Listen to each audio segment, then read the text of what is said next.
How do you make an emissive material in Unreal Engine? To make a new material, click the Content drawer, then select Content and select Add. We want to make a new material, and we'll call this Emissive Material. Double-click on the material. This is the basic default material in Unreal Engine. Nothing is applied to it.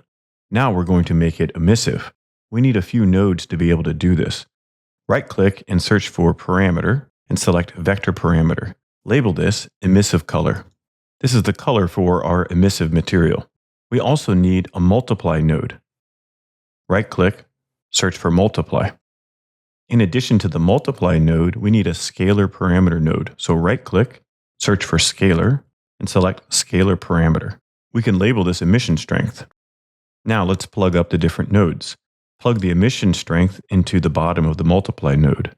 Bring the color of the emissive color into the Multiply node, and then drag the Multiply node into the emissive color.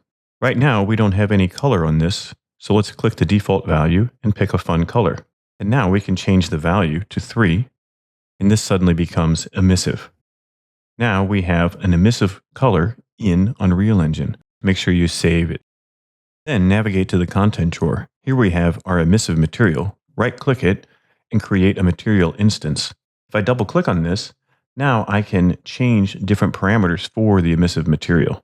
Here is my global scalar parameter, so I can change this to different values. I can change it to 8. I can also change the emissive color. So this is a great way that you can create one emissive material and then reuse it for many different colors by creating material instances in Unreal. Hopefully you can create emissive materials and use them in your projects. Happy 3D modeling.